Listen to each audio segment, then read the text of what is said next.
Catholic photography. Be renewed by the Catholic faith. Alors, que cet enseignement de ce soir soit un enseignement de libération, de croissance, de maturité spirituelle. Ô Esprit Saint, qu'un peuple d'adultes naisse ce soir au nom de Jésus. Qu'un peuple d'adultes naisse ce soir au nom de Jésus. Que nous sortons de l'enfantillage spirituel, Esprit Saint, qu'il y ait une maturité ce soir. Des personnes qui se lèvent libres en Dieu, libres en Dieu, libres en Jésus. Oui, établis fermement.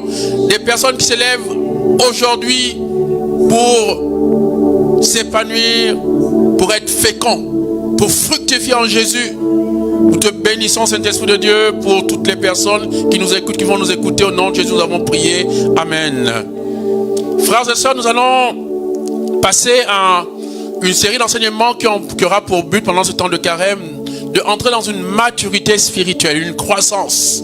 Nous rendons compte qu'il y a trop d'enfantillage, des bébés spirituels. Nos églises, frères et sœurs, entretiennent des médiocres, des gens affamés, des gens vraiment qui sont complètement esclaves de tout et de rien, qui n'avancent pas, qui n'ont rien compris à l'œuvre de Dieu, qui n'ont rien compris à l'œuvre du Saint-Esprit, qui pullulent nos églises, et nous entretenons quelquefois des médiocres, nous entretenons quelquefois des gens, des paresseux, des gens qui croient que tout viendra du ciel, des gens qui n'ont rien compris. Quelquefois des doctrines que nous donnons n'aident pas les gens à passer à une autre dimension, à se libérer, à prendre en vie leur mais à s'assumer d'accord, à grandir réellement, à fructifier réellement, à pouvoir être libre dans la dimension de grandir en Dieu, dans la dimension d'être des leaders, dans la dimension de créer de la richesse, d'amener le développement dans le monde. Ne plus chercher qu'est-ce que le monde va me donner, mais qu'est-ce que je vais donner au monde, qu'est-ce que mon pays va me donner. Non, qu'est-ce que je vais donner à mon pays. Des personnes qui viennent vraiment être établies, des adultes, des gens vraiment matures, des gens qui sont passés par le désert. Et quand ils sortent de là, il est dit que Jésus est sorti rempli de puissance. Et il est dit que sa renommée commença à se répandre à travers la Galilée. Oui, ce soir, c'est pour la croissance. Nous entrons dans une dimension de croissance. Frères et sœurs, dans Colossiens chapitre 2, les versets 21, il est dit: ne prends pas, ne goûte pas, ne touche pas. Et nous voyons beaucoup de nos églises pensent que c'est à travers les interdits, à travers le fait de dire simplement aux gens: ne faites pas ceci, ne faites pas comme ça, ne goûtez pas, ne prenez pas, n'allez pas chez les marabouts, n'allez pas chez ceci, que ça suffit pour que ces personnes deviennent des adultes et qui comprennent réellement dans leur vie qu'est-ce qui se passe. Colossiens 2, 22 ajoute en disant: tout cela pour des choses vouées à périr par leur usage même. Voilà bien les prescriptions, les doctrines des hommes, frères et sœurs. Nous allons voir dans nos églises, il y a tellement de théories. Non, ne mettez pas de jupe, pas de pantalon. Celles qui sont en pantalon sont démoniaques. On voit une certaine catégorie de personnes, des jeunes, quelquefois on voit qui ont l'air drogués. Non, voilà. Des gens, on les damne, on les condamne parce qu'il y a certaines prescriptions, certains types de sagesse humaine en fait, qui n'ont rien à voir avec Dieu. Et Colossiens 2, 23 va plus loin. Ces sortes de règles peuvent faire figure de sagesse par leur affectation de religiosité et d'humilité, qui ne ménagent pas le corps. En fait, elles n'ont aucune valeur pour l'insolence de la chair. Vous voyez, frères et sœurs, nous exigeons beaucoup de choses dans nos églises. Il y a des critères d'habits, de ceci. Et même quelquefois on dit non, il faut prendre de l'eau bénite, le ciel béni, l'huile, ceci. En fait, on met les gens dans des positions, il y a telle chose, il faut pas aller à tel endroit, ceci. En fait, des espèces de sagesse, de religion en fait, que depuis que ces gens font ça, ils ne grandissent pas. Leur vie tourne en rond, ils n'avancent pas en fait. Parce qu'en fait, on n'a pas réellement dit aux gens pourquoi leur vie n'avance pas. C'est pour ça que ce soir, je voudrais vraiment traiter sur la subtilité du combat spirituel, frères et sœurs. Parce que nous allons voir dans Jérémie 29, 11, que vous connaissez tous désormais. Jérémie 29, 11. Le Seigneur déclare clairement que je connais des projets de bonheur, de paix, que j'ai formés pour toi, et non de malheur. Ça veut dire, frères et sœurs, que Dieu, notre Dieu, appelle tout le monde sur cette terre à une vie de bonheur, à une vie de joie, à une vie de construction de soi, d'épanouissement, une vie fructueuse, une vie où justement on passe une étape où vraiment nous aussi que l'on puisse rayonner, qu'on puisse s'épanouir humainement et que on puisse voir que Dieu a des projets réels pour nos vies, des projets où on s'épanouit, où on passe du désert, de l'Égypte, du désert à la terre promise, où vraiment on se construit, on se réalise, on s'assume, on va en maturité, en croissance. Luc 2, 52 dit Jésus grandissait en taille, en sagesse, en grâce, devant Dieu et devant les hommes. C'est pas seulement une affaire purement spirituelle, c'est-à-dire qui prend en compte tous les domaines de notre vie. D'où vous allez voir, frères et sœurs, qu'il est important de savoir que justement, face à ce projet de Dieu, il y a évidemment d'autres projets du camp adverse, du camp satanique des ténèbres, qui auront pour but pour que ce que Dieu a conçu pour ta vie réellement, tel que Dieu veut, tel que Dieu t'a voulu sur terre, que ça ne se passe pas comme tu veux. Dieu peut avoir des projets, une destinée pour toi, mais tu peux ne pas aboutir à cette destinée. Tu peux avoir une vie tout le contraire de ce que Dieu a prévu pour ta vie. Voilà pourquoi, d'ailleurs on le voit dans Jean 10, Dans Jean 10, il est dit que le voleur ne vient que pour dérober, détruire. Le voleur ne vient que pour dérober, détruire. Et Jésus dit, moi je viens pour que vous ayez la vie en surabondance. Vous voyez qu'on voit qu'effectivement, il y a à la fois quelqu'un qui vient pour dérober. Son projet à lui, c'est de dérober, détruire, ruiner ta vie. Et là, Dieu, Jésus dit, moi je suis venu pour vous ayez la vie en surabondance. C'est-à-dire que les projets dont Dieu parle dans Jérémie 29, 11, il vient pour que justement ces choses-là, la vie en surabondance, comme il le dit dans 3 Jean 1, 2, la 3e épître de Jean au chapitre 1, verset 2, il souhaite que l'on prospère à tous égards.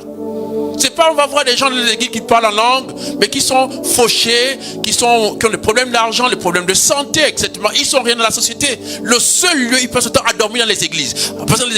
À part ça, c'est tout. Aucun épanouissement, aucun impact social, même dans leur vie de famille, rien du tout. Or, Dieu veut que quand quelqu'un entre, frères et sœurs, dans une vie réellement avec le Seigneur, nos vies se construisent réellement à tous les niveaux.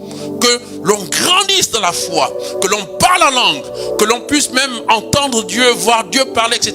Passer de l'intimité avec Dieu, mais en même temps qu'on devient des hommes d'impact, des leaders. Et en même temps, on crée le développement, on transforme nos vies, on crée des emplois pour les gens. C'est-à-dire qu'on devient une source de bénédiction pour les gens. Ça veut dire que je n'attends pas qu'est-ce que me donnera mon pays, le monde, mais je me dis, je donnerai à mon pays des ressources parce que je suis une ressource, je suis une solution. Alors, vous voyez, voilà pourquoi il est clair que, frères et sœurs, Dieu a ses projets. Il est dit clairement que des projets de bonheur, de paix.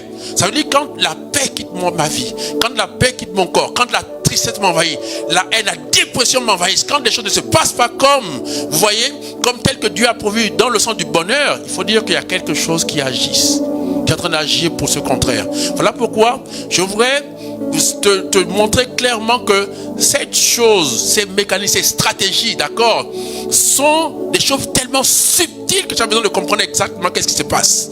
Parce que il faut comprendre la subtilité. Parce que souvent les gens ne comprennent rien. On vit les choses de manière superficielle, on ne comprend rien, on a des idées, on nous donne des choses, on voit des gens avec des maquis dans les églises, on voit oui, on sort, Satan, fire. Ce n'est pas ça le problème, frères et sœurs. Non. C'est pas une question parce que je vais être habillé en jean, ou je n'ai pas mis le foulard, ou je ne fais pas ceci, je ne fais pas ça. Non!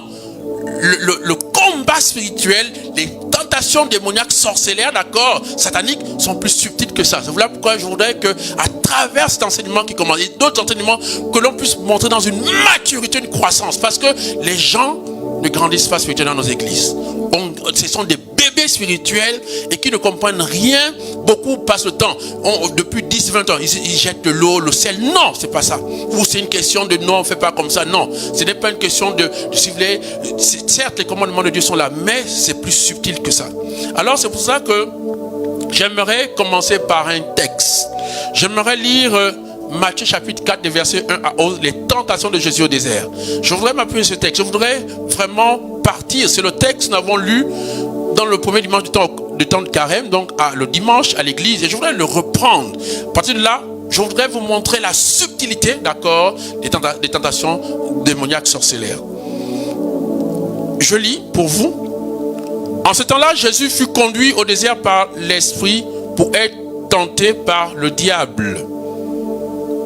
Après avoir jeûné 40 jours et 40 nuits, il eut faim. Le tentateur s'approcha et lui dit, si tu es le Fils de Dieu, ordonne que ces pierres deviennent des pains. Mais Jésus répondit, il est écrit, l'homme ne vit pas seulement de pain, mais de toute parole qui sort de la bouche de Dieu.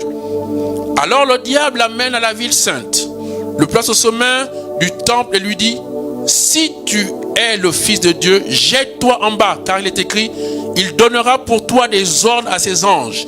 Ils te porteront sur leurs mains de peur que leurs pieds ne heurtent une pierre.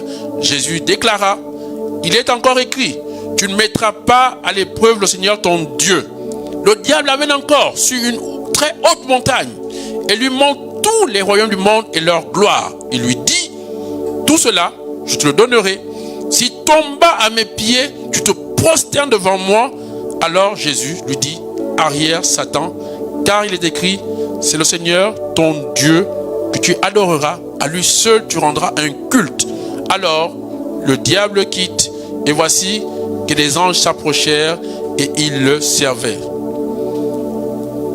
Frères et sœurs, dans Hébreux 11, 3, dans le livre de la lettre des Hébreux, 11, 3, chapitre 11, verset 3, il est dit ceci, la foi, nous comprenons que les mondes ont été formés par une parole de Dieu, de sorte que ce que l'on voit provient de ce qui n'est pas visible, de sorte que ce que l'on voit provient de ce qui n'est pas visible, provient de ce qui est invisible, de sorte que ce qui est visible provient de ce qui est invisible.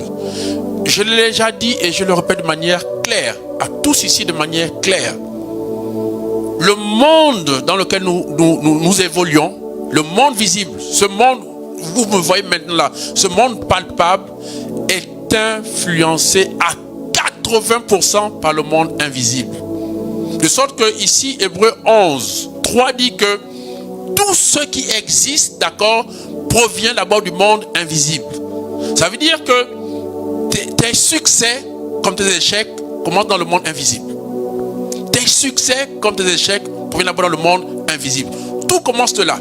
Ça veut dire que quand quelquefois les gens commencent à penser à vouloir s'attaquer, à produire, à penser que c'est dans la dimension du monde visible qu'il faut commencer. Le combat spirituel, frères et sœurs, c'est d'abord dans le monde surnaturel. J'aimerais vous montrer une chose très simple et comprendre ça. Parce que faut savoir que le combat, parce que quand on parle de tentation démoniaque, satanique, ça veut dire qu'on est dans une dimension de combat spirituel.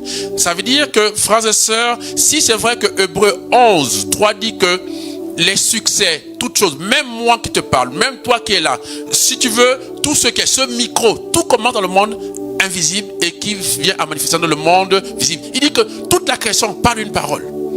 Dieu a dit que la lumière soit, la lumière fut. Dieu dit faisons l'homme, l'homme fut.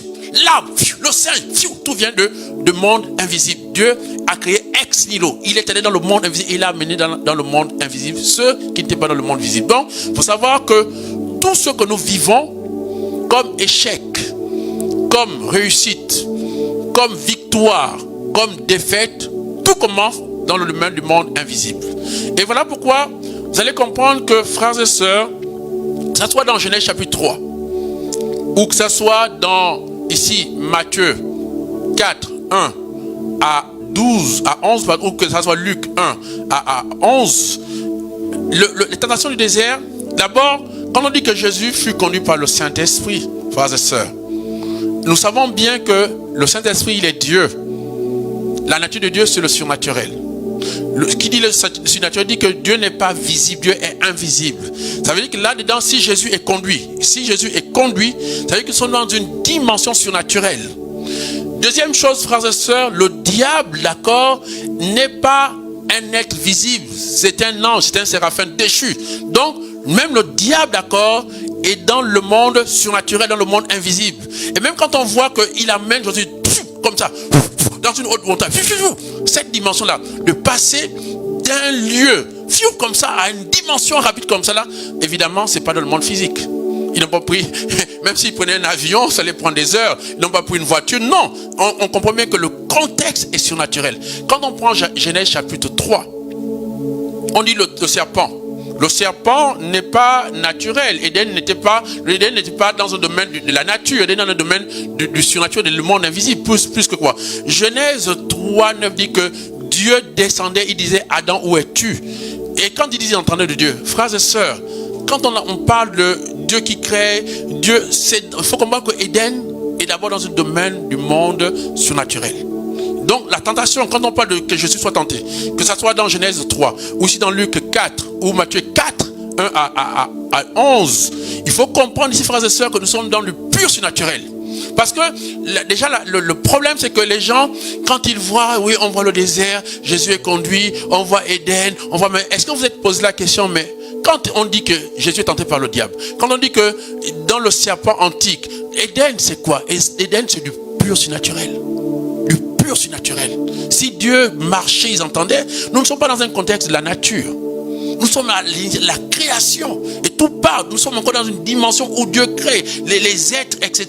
Une dimension du pur surnaturel. Parce que Dieu n'est pas la nature de Dieu, c'est le surnaturel. Donc, nous allons comprendre que, frères et sœurs, la première chose, arrêtez de vous faire des films. Ce ne sont pas des mangas. Vous allez comprendre qu'il faut pouvoir maîtriser le monde surnaturel. Et le monde surnaturel est subtil. Le monde physique est facile. Quelqu'un vient avec le fusil, tu le vois. Tu peux, ou quelqu'un arrive avec une machette, tu peux courir. Or, le fait que c'est du monde invisible, c'est plus subtil. Tu peux être là, tout d'un coup, bam, il y a quelque chose qui t'arrive. Tu ne sais pas pourquoi. Oh, les gens parlent de fusil nocturne. Excusez-moi, qui a vu un fusil nocturne? Qui a vu la sorcellerie? Donc, la première chose, vous devez comprendre que le combat spirituel entre dans le domaine de l'invisible. C'est d'abord là que tout se joue. Ça veut dire que si quelqu'un n'a pas appris, que le monde invisible est réel, s'il n'a pas appris à pouvoir agir ou interférer dans le monde invisible, évidemment, il est une proie facile, il sera vulnérable à tout. Parce que, les frères et sœurs, même dans les initiations traditionnelles, par exemple, je prends le cas du Bwiti, lorsque quelqu'un est initié dans le Bwiti, quand il entre dans le monde transcendantal, quand il revient, on lui pose la question, est-ce que tu as vu? Pourquoi? Parce que on considère que l'adulte, c'est celui qui est capable, non pas seulement de voir le monde visible, de voir le monde invisible. Parce que quand il va décrire, selon ce qu'il a dit, les initiateurs, les maîtres initiateurs, disent, ah tiens, selon sa réponse, ah tiens, oui, c'est qu'il a réellement vu le monde invisible. Alors à ce moment-là, il devient un adulte. Ça veut dire que justement, l'adulte d'abord, c'est celui qui est capable de percevoir le monde invisible et même mieux d'interférer à l'intérieur. D'où vous allez comprendre que toute personne qui est charnelle, qui n'a pas connaissance que le monde invisible existe et qui ne sait pas comment interférer, aller agir là-bas dedans, évidemment, c'est quelqu'un qui est voué à l'échec. C'est quelqu'un qui a un moi au niveau spirituel. C'est un bébé spirituel. C'est quelqu'un qui ne peut pas lutter contre les tentations sorcellaires, démoniaques, sataniques. C'est impossible parce qu'il faut être un adulte. Et l'adulte, c'est celui, non seulement qui a conscience que le monde invisible existe, mieux qui sait comment aller interférer, aller agir pour que les choses changent sur le monde visible. Donc vous allez comprendre comment ça se passe. Donc ça c'est la première chose. Si tu n'es pas quelqu'un, qui a conscience que le monde invisible existe et que ce monde-là influence ton monde visible, dont le surnaturel existe et que tu ne sais pas comment aller agir là-bas, c'est pour ça que vous allez voir que les sorciers vous font du mal. Les sorciers vous font du mal. Pourquoi? Parce que la sorcellerie, c'est la manipulation du monde invisible. Donc si tu ne sais pas ça, que tu dis oui, ça n'existe pas, tu commences à être un cartésien en disant oui, c'est n'importe quoi, fusil nocturne, sorcellerie n'existe pas, mon frère. Sache que, comme dit Jean 10, le voleur, qui n'est pas le voleur dont on parle, c'est pas un voleur physique. Il vient pour dérober, pour détruire. Il vient pour détruire. Il vient dérober, détruire. Et il va détruire ta vie parce que plus tu ignores qu'il existe, plus tu ignores comment il agit, plus tu es vulnérable. Et tu es un bébé. L'adulte, frères et sœurs, dans le monde, ce monde-là, les adultes, c'est des gens capables de percevoir le monde invisible et d'interagir à l'intérieur, de pouvoir, voilà. Voyez, frères et sœurs, comment quelqu'un comme Élie, dans 1 Roi 17, Élie bloque pendant 3 ans et demi le ciel. 3 ans et demi, il bloque le ciel. Vous pensez que c'est le domaine du monde visible? Élie prend un bâton, il jette ça en serpent. Les sorciers, c'est jettent en serpent. Pourquoi? Là, nous sommes dans une dimension du pur surnaturel, du pur monde invisible. Et c'est là où les choses se passent. C'est pour ça que le bâton de Moïse mange les autres bâtons, les autres serpents, parce que c'est pas dans une dimension des serpents là. Les serpents qu'on t'envoie, qui détruisent ta vie, les choses, les tactiques là, démoniaques là, c'est là-bas dans le monde. Il faut savoir comment transformer ton bâton en serpent aussi. Donc nous allons comprendre. Donc ça c'est la première chose. Si tu es vraiment quelqu'un qui continue, oui, parce que tu as un bac, tu as un doctorat, tu dis oui, de toute façon, on se les raconte des histoires des prêtres, Satan, le diable, la sorcellerie, machin, ces trucs-là, c'est les contes de fées, c'est un mythe. Mon frère, il y a un processus dans ta vie qui a commencé de destruction, de ruine. Et je ne donne pas cher de ta peau et de toute ta famille. Et tu es quelqu'un qui est un bébé, même si tu as un doctorat, même si tu as de l'argent, tu es un bébé. Alors je vais aller plus loin.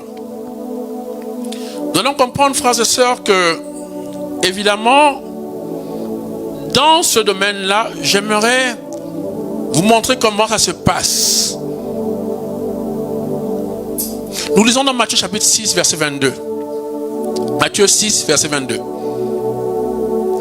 Il est dit, la lampe du corps, c'est l'œil. Si donc ton œil est sain, ton corps entier sera dans la lumière. La lampe du corps, c'est l'œil. Si donc ton œil est sain, ton corps tout entier sera dans la lumière. J'aimerais ici nous faire comprendre ceci quand on parle de l'œil ou de l'oreille, parce que les verbes comme en grec orao, voir ou entendre. Quand on voit par exemple quand dans 2 Rois 2, Élie doit partir et Élisée dit, Père, je veux la double part de ce que tu as. Élie dit à Élisée, si tu me vois, quand je serai enlevé, alors tu recevras la double part. Dans Acte 1, verset 6 et suivant, on voit aussi qu'il est dit que les disciples restaient là à regarder Jésus monter au ciel. Le verbe, frères et sœurs, la dimension de l'œil, de l'oreille, la bouche, en fait, les paroles que tu dis, ce que tu entends, ce que tu vois, ce que tes pensées, d'accord, ton imagination a directement une interaction avec le monde invisible. Je reprends. Dans le monde invisible, dans le monde surnaturel, les lieux qui interagissent, les lieux qui interagissent avec le monde, qui nous connectent rapidement au monde, d'accord, surnaturel, le monde invisible, et qui peut impacter ce monde-là et même produire des choses et amener ça sur nous. Vous avez l'œil, la vision. À travers la vision, il faut aussi comprendre les pensées que j'ai. Il faut aussi comprendre l'imagination que j'ai, ce que j'entends et ce que je dis. Dans ce qu'on appelle, frères et sœurs, le monde surnaturel. Parce que vous allez voir qu'il est dit, la Vierge concevra et enfantera. La Vierge concevra et enfantera. Dieu d'abord dit, Dieu a d'abord pensé. Il dit, faisons l'homme. Dieu a dit, faisons. Il dit au Fils, il dit au Saint-Esprit, il dit, faisons. Donc il dit, ah oui, tiens, j'ai pensé. L'homme n'était pas encore, Dieu a pensé à faire l'homme. Dieu a dit, oh, que la lumière soit. Dieu a d'abord pensé la lumière. Et parce qu'il a pensé la lumière est arrivée. Il faut savoir que tel tu penses, tel tu es. Tel tu penses, tel tu es. Les pensées que tu as, l'imagination que tu as, le langage que tu as, ce que tu vois influence, ce que tu entends influence, tes pensées, le type de pensée que tu as va tout le temps à la mort. Si quelqu'un pense tout le temps, frères et sœurs, au suicide, si quelqu'un pense tout le temps à l'échec, si tu penses, ah oui, je vais avoir le cancer, je vais avoir le sida, ce que tu penses là, finit par produire ça, et tôt ou tard, ça va finir par être ta réalité. Donc vous allez voir, vous allez comprendre que, frères et sœurs, le combat, le diable est très subtil. Pourquoi? Parce qu'il n'a pas besoin de vous toucher. Il n'a pas besoin de vous toucher, de vous taper, comme les gens imaginent. Non. L'enjeu va être au niveau où il va vouloir obscurcir ta pensée, tes pensées. C'est-à-dire comme si mettre un voile, traverser tes pensées pour que quand tes pensées deviennent obscures, tu vas produire de l'obscurité dans ta vie. Je vais aller plus loin. Dans Matthieu 6, 23. Parce que voilà pourquoi je voulais vous comprendre. On dit que la lampe de ton corps, c'est l'œil. En fait, il faut comprendre à travers l'œil les pensées que tu as. Ce que tu penses, ce que tu vois, produit des choses. Et ça influence ta vie. Ça produit des types de pensées. Et il va plus loin. Il dit finalement, de telle sorte que si ton œil est malade, ça veut dire que si finalement tes pensées deviennent obscures, malades, d'accord, de ténèbres, enténébrées, obscurcies, évidemment, l'obscurité va entrer dans ta vie. C'est pour ça que dans Matthieu 6, 23, il va plus loin en disant, mais si ton œil est malade, ton corps tout entier sera dans les ténèbres. C'est-à-dire que si tu as des pensées négatives, pensées de suicide, pensez toujours ton langage, toujours oui, ça ne va pas, je suis maudit, je ne vais pas réussir, je suis rien du tout, tu vois, et moi, je suis un pécheur, ceci, tu confesses des choses, tu penses à des choses, tu penses à la mort, oui vraiment, oh, je vais mourir, je vais me suicider, voilà, donc tu produis des choses, et c'est réel, parce que la Vierge concevra et enfantera, tu conçois d'abord et tu enfantes ça, tel tu penses, tel tu es. Donc vous allez voir que le diable, et donc il dit, si donc la lumière qui est en toi, voilà, la lumière, ça veut dire que nos pensées, frères et sœurs, sont de lumière. Nos pensées, ce sont des lumières. Jésus disait que ne craignez pas ceux qui entrent, mais ceux qui sortent de nous. C'est-à-dire que d'où vient la dimension de l'intérieur de toi? Quels sont les types de pensées que tu as? Tu vois, ce que tu conçois en toi, ce que tu fabriques en toi là, ce que tu vois tel que tu te vois demain, tel que tu te vois aujourd'hui, tel que tu te conçois, tel que tu conçois ton Dieu, tel que tu conçois le monde. Tu vois un peu. D'où tu vas voir que, par exemple, vous allez voir, le but c'est quoi? Par exemple, je prends un exemple simple. On va dire, il y a la crise mondiale, il y a la guerre en Ukraine.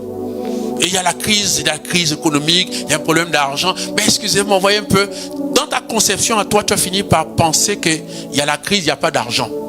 Et en pensant qu'il n'y a pas d'argent, le peu d'argent va devenir ta réalité. Alors que pendant ce temps, quand on a vu dans la crise, en ce moment, il y a des gens, l'industrie de l'armement est en train de devenir immensement riche. Les gens deviennent riches. Quand il y a eu la Covid, c'était la même chose. Les gens qui ont pris les vaccins sont devenus, ce sont de nouveaux millionnaires, même billionnaires. Pourtant, toi, dans la tête, il n'y a pas d'argent. Donc tu vois que la conception que tu as, et les gens ont fini par adopter des attitudes telles que, comme il n'y a pas d'argent, ils ont fini par amener cette réalité dans la vie. C'est comme quand je vois souvent des gens qui disent, ah oui, moi ma vie, rien ne marche. Rien ne marche. Dans sa tête, c'est que rien ne marche. Pourtant, cette personne-là, quand tu vois bien, la personne marche, par exemple, les pieds marchent, les mains marchent, les oreilles entendent. Mais à force de dire que rien ne marche dans ma vie, tu es en train d'opérer dans le monde du surnaturel, penser que rien ne marche, et finalement, ça va affecter tous les domaines de ta vie. Ça commence par les finances, ta vie affective. Et à la fin même, ton propre corps, rien ne va marcher. C'est-à-dire que tes yeux, tes oreilles, tu finis par entrer dans le coma. Parce que tu vas entrer dans le taux de suicide. Donc, vous voyez la subtilité du combat, c'est-à-dire que le diable n'aura pas besoin d'attaquer quelqu'un, de mettre le sel dans le sexe, de les habits, de dire ne touche pas comme ça, ne fais pas ceci. C'est pas parce que quelqu'un a les pantalons que non. Non! C'est d'abord la lumière intérieure. C'est-à-dire, tes pensées sont des lumières. Tes pensées sont de puissance.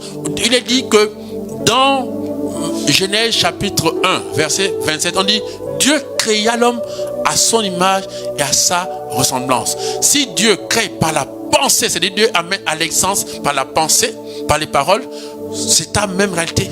Comme Dieu, toi aussi, à sa ressemblance, toi aussi, tes pensées produisent des choses. Donc vous allez voir que la dimension du combat va être au niveau de tes pensées qui sont influencées par un certain type de paroles. C'est pour ça que vous allez voir, frères et sœurs, dans ce qui se passe, dans Genèse chapitre 3, ou encore dans Matthieu 4 à 11, ou Matthieu 4 à 12, ou Luc 4 à 12, tentation de Jésus, vous allez remarquer que c'est parole contre parole. Il a dit qu'il est écrit ceci. Il est dit ceci. Voilà. Jésus dit, il est écrit. Il dit, machin, il est écrit. Vous voyez, c'est parole contre parole. Exemple très simple. Prenons Genèse chapitre 3. On voit bien que dans la conception, quand Dieu a dit à l'homme, il a dit, Dieu les bénit. Il dit, soyez féconds, multipliez-vous, dominez. Dieu a mis dans la parole qu'il a mis, Dieu a déclaré les projets de bonheur pour l'homme. Dans les projets de bonheur pour quelqu'un, il n'y a aucune place pour la pauvreté, pour la maladie, pour la stérilité. Pour ça n'existait pas. Ça n'existait pas. Parce que les paroles que Dieu avait données, il n'y a pas de malheur. Il n'y a pas de malheur, il n'y a pas de maladie, il n'y a pas de cause, non, tu as des problèmes de santé, tu as des problèmes de travail, non. Donc, alors, à partir de cette parole-là, l'homme avait façonné un certain type de pensée et qui avait produit autour de lui des choses. Donc, quand l'homme vivait en fonction de ce que Dieu avait dit, donc il avait un certain type de pensée, d'accord, en fonction de cette parole-là qu'il avait accrochée. Donc, dans ces paroles, il n'y avait aucune place pour la maladie, le chômage, la stérilité, pour dire que je suis pauvre. Non, ça n'existait pas. D'où l'homme ne pensait qu'en termes, si vous voulez, de prospérité, de santé, de fécondité, de règne, de domination. Et il vivait en fonction de telle pensée, telle idée. Donc, il a enfanté autour de lui Éden. Voilà pourquoi il est dit que l'homme a mis les noms. C'est-à-dire que Dieu a créé à la fin. C'est l'homme qui a mis les noms. C'est l'homme qui a mis. Il a mis santé, il a mis force, domination, règne, prince, argent, beauté, puissance. Il n'a pas mis, il n'y avait pas, frères et sœurs, stérilité, il n'y avait pas chômage, il n'y avait pas. Donc l'homme a enfanté à travers les pensées qui étaient façonnées par la parole de Dieu. Et voilà, vous allez remarquer que quand le serpent arrive, qu'est-ce qu'il fait? Il va donc obscurcir cette lumière intérieure de l'homme. Il va enténébrer les pensées de l'homme. Il va commencer par amener un langage qui n'existait pas. Il va commencer à dire à l'homme des choses telles que l'homme, en écoutant le langage, les paroles du serpent, il a fini par développer ce type de pensée qui a enfanté ça dans sa vie. D'où Dieu, quand il va arriver, quand dans Genèse 3, il dit, mais ah non, oui, il dit, je me cache, je suis nu. Dieu lui dit, mais qui t'a dit que tu es nu? Pourtant, Adam, excusez-moi frère, la nudité n'est pas liée au fait que tu n'as pas d'habit. La nudité n'est pas une histoire d'habits ou de cheveux ou quoi, que machin, tu as le foulard, que non, non, ça n'a rien à voir. C'est dans la pensée ici, là. Dieu lui dit, mais qui t'a parlé de ce langage-là? Parce que ce langage-là, cette parole-là a produit la nudité en lui, parce que la nudité n'est pas liée au fait qu'il n'avait pas d'habit. Donc vous allez voir que le diable, qu'est-ce qu'il a fait? Il a simplement obscurci, d'accord, frères et sœurs, la lumière intérieure de l'homme. Donc il a créé un certain type de pensée, à partir de la ténèbre. Il a introduit la mort, il a introduit la stérilité, il a introduit le chômage, il a introduit la division, il a introduit voilà, la sorcellerie. Et comme l'homme a fini par avoir ce type de pensée, il a engendré. D'où Dieu demande à l'homme qu'il ne peut plus rester dans cette atmosphère d'Éden. Parce que Éden est conduit et véhiculé par un type de langage de pensée. Du moment où tu épouses en fait un certain type de pensée qui produit des effets, parce que Éden est un lieu de prospérité, de bénédiction. Dieu les bénit. Éden n'est pas un lieu de malédiction, d'où il ne pouvait plus être dans cette atmosphère parce qu'à un moment où il a commencé à habiter des pensées de ténèbres, pour ne pas souiller Éden, Dieu l'a exclu. On le voit dans Genèse chapitre 3, les versets notamment 15 et 16, il dit que désormais Dieu chassa, notamment le verset 24, on dit que Dieu expulsa Adam et Ève. Et il a mis les chérubins. Pourquoi? Parce que le danger, c'est que s'il restait là avec ce type de pensée, d'accord, de langage, il devait enfanter dans Éden désormais des malheurs, la maladie, etc. D'où il fallait l'exclure. Parce que dans Éden, il n'y a pas de maladie. Nous allons aller plus loin, frères et sœurs. J'aimerais, vous allez voir comment, en fait, il y a une subtilité. Il y a beaucoup de personnes, nous allons voir, il y a des gens qui ont tendance à me dire, ah mon père, Dieu m'a béni. Ah bon? Oui, mon père, Dieu m'a béni. Vous allez voir comment ça fonctionne. Dieu m'a béni. Ah, Dieu t'a béni, oui. Pourquoi? Ah, j'ai eu un enfant. Ah. Mon père, Dieu m'a béni. Dieu m'a béni. Ah, j'ai eu le travail. Ah. Mon père, Dieu m'a béni. Dieu m'a béni comment? Ah, mon père, vraiment, j'ai eu l'argent, on m'a donné 5 millions. Ah, mon père, Dieu m'a béni. J'ai eu une promotion. Amen. Frères et sœurs, vous voyez la conception de, comme ça, on a obscurci l'homme en mettant dans les convoitises charnelles, dans le matériel, comme si c'était ça la bénédiction. Mais c'est pas ça la bénédiction. Quand on voit dans Genèse chapitre 1, le verset 28, Genèse 1, 28, on dit que Dieu les bénit. Dieu les bénit. Ça veut dire que la bénédiction n'est pas liée aux convoitises, au matériel, à la voiture, à l'argent. Non, la bénédiction est liée à l'homme. Ce n'est pas les objets matériels qui sont les bénédictions. C'est l'homme qui est béni. C'est lui qui est la source de bénédiction. Voilà pourquoi vous allez voir que, frères et sœurs, il y a eu une obscurcie de telle sorte que maintenant les gens courent à mon miracle, à ma bénédiction. Mais la bénédiction réelle, c'est toi-même. Tout homme est béni. Tu es béni.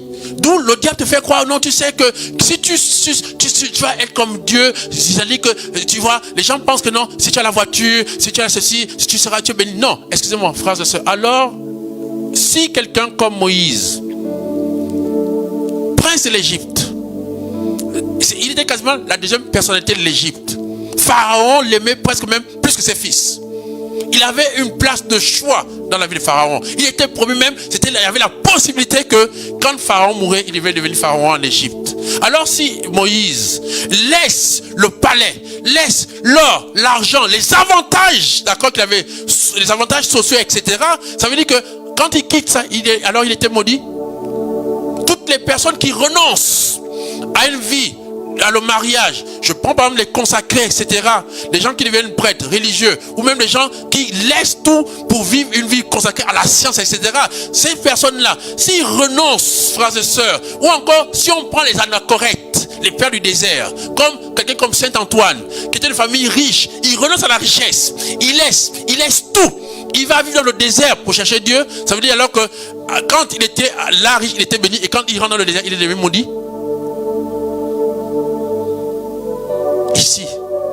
Ici la subtilité, on était obscurci, on a traversé la bénédiction.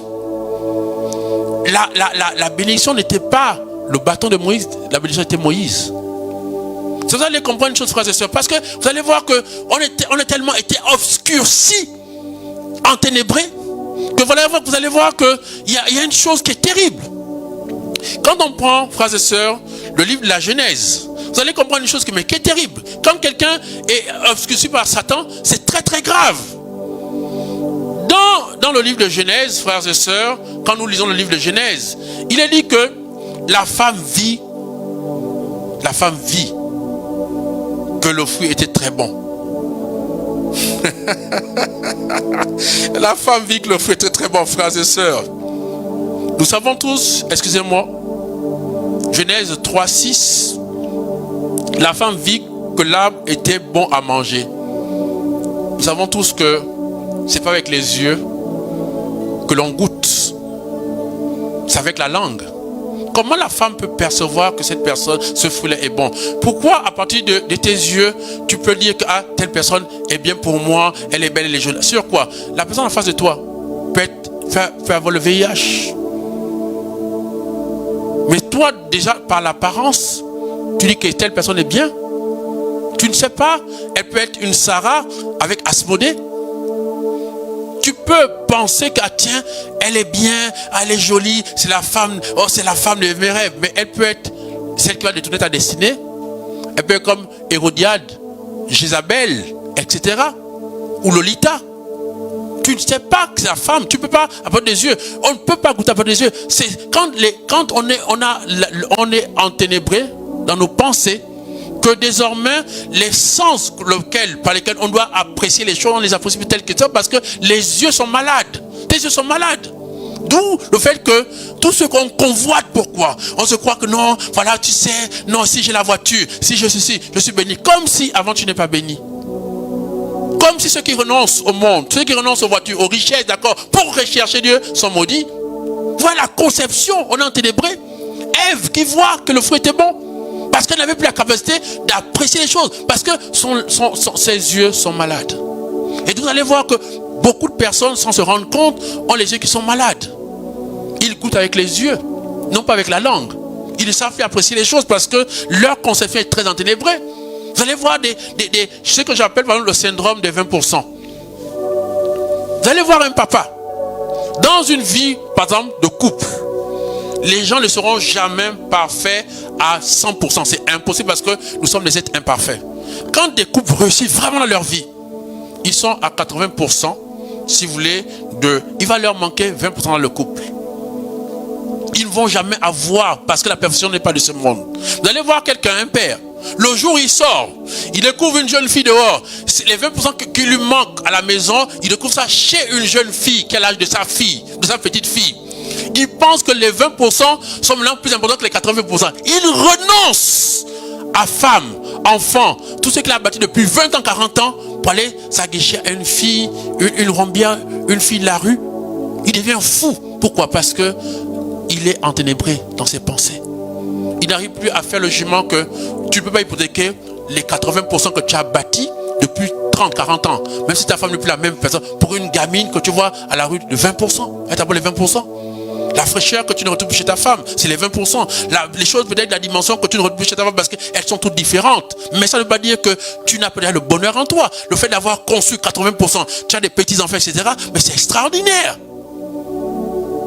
Vous allez voir donc la subtilité du combat lié aux pensées qui sont enténébrées. D'où le fait que le diable, frères et sœurs, n'a pas besoin de toucher les gens ou d'apparaître. Simplement inocule. Vous voyez, par exemple, quand il dit à Jésus, si tu es le Fils de Dieu, c'est quoi exactement si tu es le Fils de Dieu? Il dit, mais en fait, derrière le thème, les gens ne savent pas au niveau de la traduction hébraïque. Il met le doute en Jésus, il dit quoi? Il veut faire douter de Jésus qu'il est enfant de Dieu. Il dit quoi? Tu penses que vraiment, tu penses que quoi? Tu es le Messie, tu penses, tu doutes, tu crois, tu es sûr de ça. C'est-à-dire, au diable, il veut mettre le doute dans ta tête. Il veut te donner l'obscurité, te faire douter. Il dit, mais quoi? Tu crois que Dieu t'a dit que tu es vraiment le Fils de Dieu?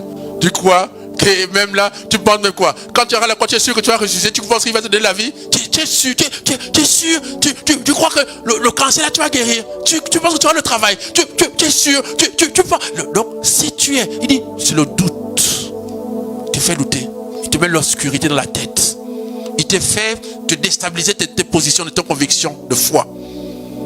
Voilà pourquoi vous allez voir que la subtilité vient du fait que les ténèbres, la lumière intérieure est obscurcie. Et tu n'es plus à même de poser le jugement exact. D'où, par exemple, on pense que, frères et sœurs, le matériel est une bénédiction, le matériel n'est pas une bénédiction. Voilà pourquoi Matthieu 6, 33 dit que cherchez d'abord le royaume des cieux. Le reste, c'est un reste. On confond le reste avec l'essentiel. Ça peut être important pour toi, mais ce n'est pas ça l'essentiel. Et les gens ont démontré que tu peux quitter père, mère, enfant, royaume, maison, tout, d'accord, pour accomplir. Parce que le but, frères et sœurs, le vrai bonheur, c'est notre destinée prophétique. Et je vais t'expliquer pourquoi. Regardez, frères et sœurs, nous allons aller plus loin. Je vais vous montrer de manière subtile, vous allez comprendre des choses. Regardez dans Luc 4, 2. Il est dit, où pendant 40 jours, il fut tenté par le diable. Il ne mangea rien durant ces jours-là. Et lorsqu'il eut écouté, il eut faim. Il eut faim. Il eut faim. Mais le diable, qu'est-ce qu'il fait comprendre à Jésus? Que la faim qu'il a, il dit, transforme les pierres en pain. Pour lui, il veut dire à Jésus que la faim que tu as là, tu vois, c'est moi qui peux te la combler à travers les pains. Il dit à travers les royaumes et leur gloire. À travers, voilà, il dit, or, la faim dont il s'agit n'est pas donnée par le monde ou par le diable. C'est une faim qui est créée par Dieu. La faim dont il s'agit, c'est une faim. C'est pas une faim d'abord liée, frères et sœurs, au fait de le matériel, les pains ou les royaumes et leur gloire. Parce que les gens confondent l'aspiration au fait que les attentes qu'on a, les aspirations qu'on a. C'est-à-dire que les gens ne savent pas exactement pourquoi j'ai faim. D'où voilà pourquoi vous allez voir, frères et sœurs, que dans Amos, chapitre 8, verset 11, il est dit ceci. Parce que dans Matthieu 4.4 ou Luc 4.4, il est dit que l'homme ne vit pas seulement de pain, mais de toutes paroles qui sont de la bouche de Dieu. La faim dont il s'agit n'est pas une faim, frères et sœurs, du pain, ou d'abord des royaumes et leur gloire. Non, parce que cette faim n'est pas donnée à... C'est pas Satan qui a créé la faim. Donc, parce qu'il fut connu par le Saint-Esprit au désert. Amen. Donc, la faim dont il s'agit là, dont il a faim, c'est Dieu qui l'a créé. Donc, c'est Dieu qui sait comment la satisfaire. Donc, ce n'est pas seulement lié à une faim matérielle. C'est pas lié à une faim matérielle. Ici, c'est une faim de Matthieu 4.4. Voilà pourquoi Amos 8.11 dit, Amos 8.11 dit, j'enverrai une faim et une soif dans le pays, non pas de pain ni d'eau, mais d'entendre ma parole. Les gens ne savent pas que quand Dieu crée des faim en nous, c'est en vue de la destinée prophétique. C'est en vue du fait que il y a une soif, c'est-à-dire que Dieu a dit, Dieu les bénit, soyez féconds, multipliez-vous, emplissez la terre. C'est quelque chose de beaucoup plus grand que le pain, que le matériel. Voilà pourquoi les gens se compromettent pour rien, n'ont pas de dignité, d'intégrité, parce que justement ils pensent que les faits dont on a, c'est lié au pain ou à la gloire, au pouvoir ou la voix. Non, c'est des fins plus grandes que ça. C'est des fins liées à notre destinée. Voilà pourquoi la première chose, c'est que tu dois être nourri par la parole de Dieu. La faim, la soif n'est pas, le diable ne peut pas te la combler parce que c'est pas lui qui a créé cette faim-là. Elle n'est pas liée au pain, ni au royaume et leur gloire. Non, non, non, non, parce que c'est pas lui. Il n'était pas là quand tu as eu faim. Quand Dieu t'a parlé, il n'était pas là. Ta destinée, c'est pas lui qui te l'a donné. Donc Dieu sait que pour que tu te construises, d'accord, pour que tu arrives à une dispensation, vraiment, à une grandeur, une victoire, amen, il te crée une faim de quelque chose de beaucoup plus grand que le matériel, que les vanités humaines. Pourquoi? Parce que tu comprendras que plus la faim va t'habiter, la faim de te construire à partir de la parole de Dieu, de te frotter à la démission de Dieu. Voilà pourquoi, frères et sœurs, vous allez voir que c'est parole contre parole. Parce que si tes pensées sont, tu te frottes au cerveau de Dieu, tu te frottes aux pensées de Dieu, à la parole de Dieu, frères et sœurs, tu commences par développer les mêmes pensées que Dieu. Ça veut dire que tu vas, toi, en tant humain, tu vas finir par faire les choses de Dieu. Pourquoi? Parce que comme tu deviens tes pensées et les pensées de Dieu deviennent une seule chose, ça veut dire que tu vas engendrer des grandes choses. Voilà pourquoi Marie dit, le Seigneur fit pour moi des grandes choses. Parce qu'elle dit que tout se fera pour moi selon sa parole. Donc, comme elle a accueilli le Logos tout haut, en venant, il a façonné, la parole de Dieu a façonné en Marie, d'accord, des pensées même de Dieu, et de telle sorte que le Seigneur, c'est le Dieu qui fait les grandes choses. D'où le fait, c'est que, ayant les pensées de Dieu, elle fait les grandes choses. C'est pour ça que vous allez voir que quelqu'un humain, qui est humain, comme Élie, il est capable de fermer le ciel. 3 ans et demi. Quelqu'un comme Moïse, la mer, frères et sœurs, la mer est là, ils font la mer. Vous imaginez ça, frères et sœurs? Quelqu'un comme Élie, au lieu de mourir vieux avec les couches et tout le reste là à l'hôpital, non, il ne veut pas finir le monde dans la vie comme ça. Il veut terminer une vie en beauté. Le gars dit, mon gars, moi je vais monter au ciel avec les chars de feu. Je n'ai pas envie d'avoir des couches câlines comme il là-bas. Il y a même on veut me faire l'euthanasie. Non, le gars il dit, les gars, avant de mourir, je fais un spectacle extraordinaire. Ciao les gars, bye bye. C'est ça, c'est-à-dire que même dans la mort, c'est une dispensation de gloire. Mais pour qu'on arrive dans une telle dimension, pour que tu arrives à produire des choses extraordinaires dans la dimension de Dieu, il faut que tes pensées deviennent des pensées divines. Et pour que tes pensées deviennent des pensées divines, il faut que tes pensées soient façonnées par la parole de Dieu. D'où la faim là. C'est pas une faim du matériel. Les gens quand ils ont faim, parce que le diable te fait croire, non tu sais, non, si tu as soif là, regarde, prends le pain. Prends le pain. Combien de personnes aujourd'hui sont tombées à cause du pain? Combien de destinées ont été rompues? Frères et sœurs, tu vas comprendre une chose, regarde, j'aime bien le passage où il est dit dans Matthieu chapitre 4, notamment le verset 11, on dit, alors le diable le quitte, et voici que des anges s'approchèrent et ils le servaient. J'aimerais que tu t'arrêtes sur ce passage-là. Parce que Jésus lui dit qu'il est écrit que Jésus ne se nourrit pas par de ce qu'il veut lui donner. Que, comme c'est dit, oui, si j'ai le pain, si j'ai de quoi manger, si j'ai le royaume, si j'ai les avions, si voilà, je serai... Non, Jésus lui, il est écrit que Jésus renonce à ça pour la parole de Dieu. Et donc, voilà pourquoi, quand Jésus renonce à ça pour la parole de Dieu, il se passe une chose. Ça dit que Jésus entre dans sa destinée. Et voilà pourquoi, en fait, tu vas voir que le fait que tout homme, d'accord, que Dieu nous a bénis, voilà pourquoi... Tu vas voir, quand tu entreras dans ta destinée, tu vas renoncer à ce que te propose l'obscurité des ténèbres et que tu rentres selon ce que Dieu a prévu pour toi. C'est une chose. Ce que tu ignores que Romains 8,19 dit que la création aspire à voir la révélation des fils de Dieu. La création aspire à voir la révélation des fils de Dieu. Ça veut dire quoi? Ça veut dire quoi, mon frère? La création aspire à voir la révélation des fils de Dieu. Ça veut dire que les anges viennent te servir. Ça veut dire que tu n'as pas à courir derrière l'argent, l'argent va courir derrière toi. Tu n'as pas à courir derrière le mari va courir derrière toi. Tu n'as pas à courir derrière, si tu vois le pouvoir, la gloire va courir derrière toi. Pourquoi? Parce que quand tu rentres dans le couloir de ta destinée, dans ton couloir, selon ce que Dieu a prévu, selon sa parole de Dieu, tu ne vas plus courir vers ces choses-là. Parce que chaque fois que tu cours vers les biens matériels, vers le pouvoir, la voix, c'est que tu viens d'accomplir ta destinée. Quand tu accomplis vers ta destinée, voilà pourquoi vous allez voir que l'homme n'a pas à travailler, d'accord, pour l'argent, puisqu'il a été mis au-dessus de toute chose. Quand Dieu crée, selon sa parole, il dit qu'est-ce que l'homme? Le psaume 8. Il a voulu un peu moins que de Dieu. Mais de gloire et de nom, il l'a couronné. Excusez-moi, si nous sommes de Dieu, Dieu ne court pas derrière l'argent. L'or et l'argent appartiennent à Dieu. Un Dieu ne peut pas courir vers le mariage. Il ne peut pas courir vers la santé, vers la guérison. Non. C'est-à-dire que la santé te poursuit. C'est-à-dire que le mariage te poursuit. Tout. Parce que pourquoi la création elle-même, quand elle repère que, oh, ça c'est un fils de Dieu, parce qu'il a été façonné par la parole de Dieu, elle reconnaît en toi le logos de Dieu, elle reconnaît la parole. Elle te reconnaît parce que ce qui nous donne la ressemblance de Dieu, c'est sa parole. Quand tu as été contre cette parole, façonné par cette parole, quand tu la lis tout le temps, c'est-à-dire que tes pensées sont façonnées, forgées, non pas par ce que tu entends à la télévision, sur internet, par ce que te disent les gens. Tu vois par exemple, il y a une dimension, on va vouloir te faire croire que tu es ton péché. Oui, tu sais, tu es sale. Oui, tu as couché avec les hommes. Tu as une vie de Java. Tu es comme ça. Non, tu sais, si tu finis par façonner tes pensées en fonction de qui tu étais, tes fragilités, tu vas engendrer les ténèbres, ça va t'obscurcir parce que c'est le diable qui parle.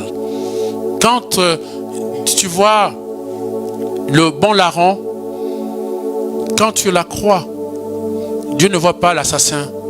Dieu voit qu'il a été béni, fait à son image et sa ressemblance.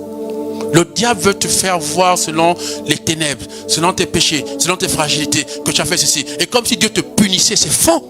Parce que même dans la boue, je disais aux gens, frères et sœurs, c'est que même si toi qui portes aujourd'hui des diamants, de l'or, qui ça brille aujourd'hui, mais n'oublie pas que le diamant et l'or sont fruits à partir de la boue. C'est la boue. Donc tu vois, même dans la boue, tu restes un enfant de Dieu. Le diable veut t'obscurcir les pensées en disant, oui, tu vois, tu n'es rien, tu peux rien, regarde comment tu es sale, tu es de la boue. Non, tu es un diamant, tu es de l'or. Ne te regarde pas en fonction des yeux du diable, de tes fragilités. Regarde-moi en fonction de ce que Dieu a dit. Dieu t'a béni, Dieu vit qu'il était bon. Tu es bon, ma soeur. Tu es bon, ma soeur. Tu es capable. Tu vois, entre dans ton couloir. Aie soif de la parole. Cherche qu'est-ce que Dieu dit de ta vie. Le temps de carême, frères et sœurs, c'est le temps de façonner sa vie en fonction de la parole de Dieu. Arrêtez d'écouter ce que dit les mensonges du diable. Le diable est un menteur. Il est un menteur.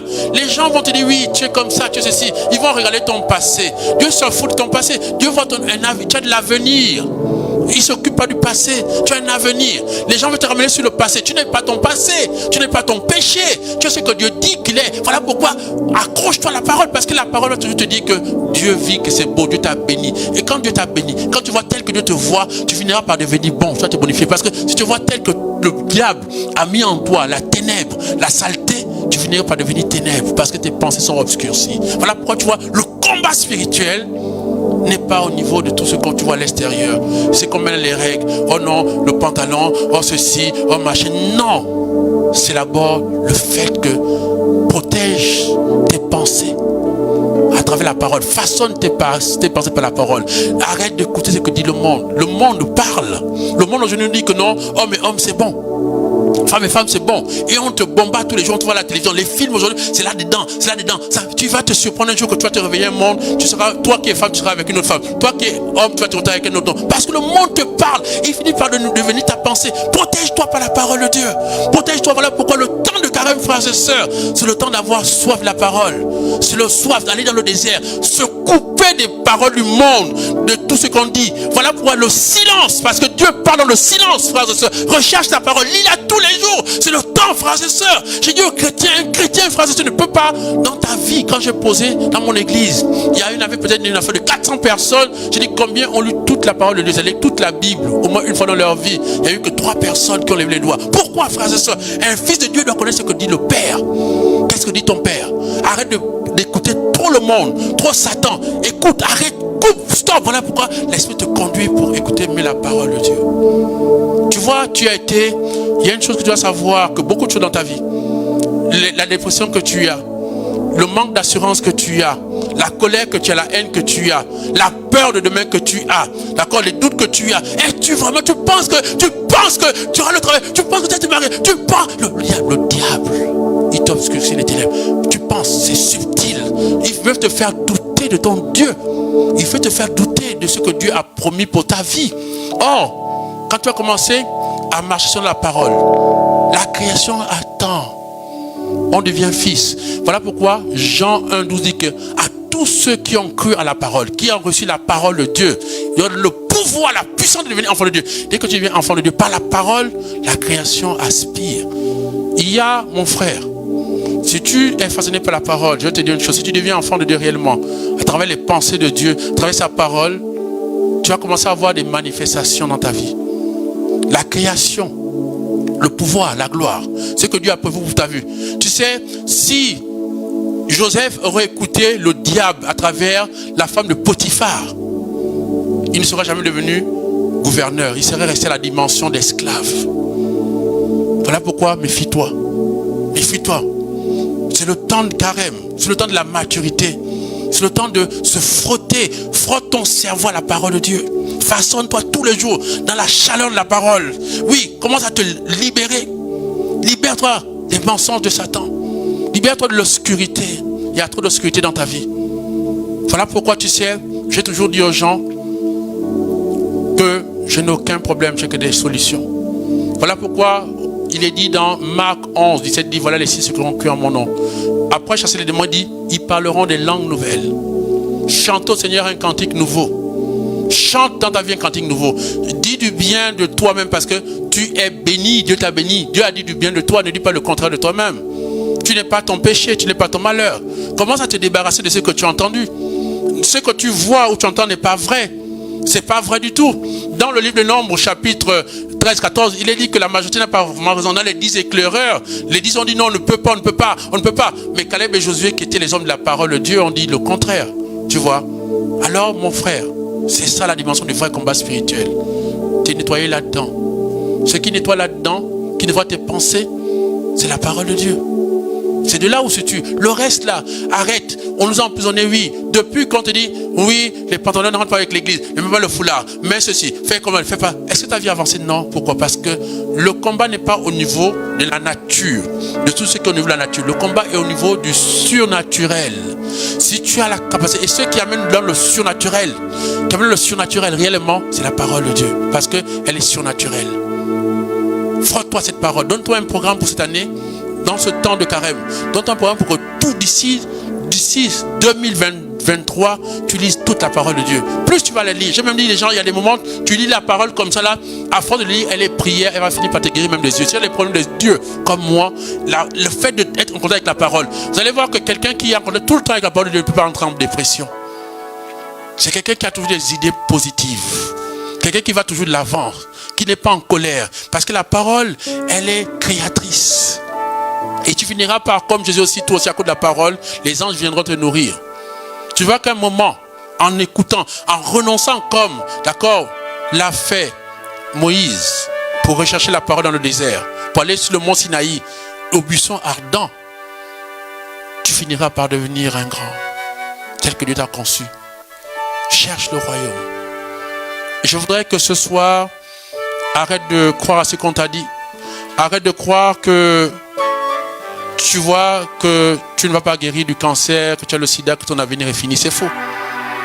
Par exemple, tu vois, dans Exode chapitre 15, verset 26, il dit, je suis le Dieu qui te guérit de toutes tes maladies. Les hommes nous disent qu'il y a des maladies qu'on ne peut pas guérir. Or, Dieu nous dit qu'il nous guérit de toutes les maladies. Tu as un choix à faire tant que tu m'écoutes ce soir. Tu ne peux pas penser que tu ne vas pas travailler, tu ne peux pas penser que tu vas te marier. Ne t'occupe pas du mariage, ne cours pas vers le mariage. Cours vers la parole de Dieu. Quand tu vas devenir la parole, quand la parole, dès qu'elle va te façonner, dès qu'elle va te faire devenir enfant de Dieu, la création tout entière, tout ce que tu cherches aujourd'hui, le mariage, tu verras que un fils de Dieu ne court pas vers l'argent, l'argent court vers toi. Un fils de Dieu ne court pas vers le travail, court vers Dieu. Tu n'as pas à être esclave de l'argent. Non, ne cherchez pas le reste. Le reste n'est pas pour toi. Toi, tu as une destinée. Ta destinée est plus grande que ça. Et tu verras que le mariage, l'argent, tout ce que tu veux là, finira par devenir ta réalité. Parce que ça appartient à Dieu, devient Dieu. Dieu veut des dieux. Dieu veut des dieux. Dieu veut des dieux. Parce que pour bloquer le ciel pendant 3 ans et demi, il faut être Dieu.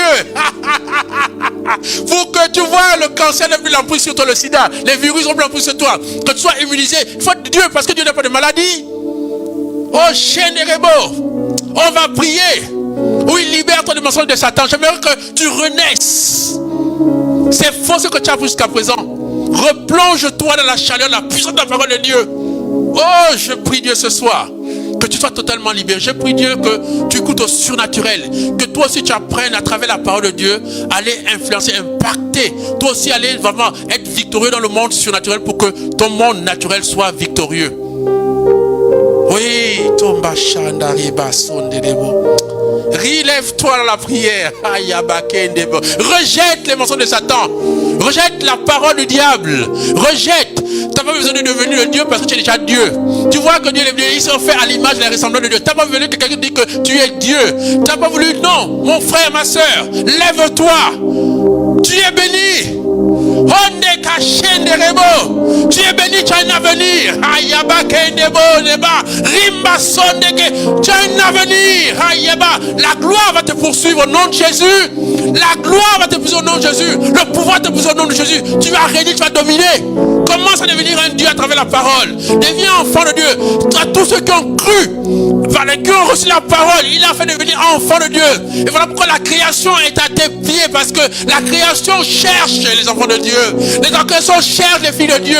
La création cherche pas des bébés. Non, non, non. Pas des païens. Elle cherche les enfants de Dieu. Lève-toi. Reprends ta position. Reprends ta position. Reprends. Façonne-toi comme un Dieu. Oui. Enlève la dépression. Enlève les doutes, la peur. C'est pas ton partage. Enlève ces pensées négatives sur toi. Oh,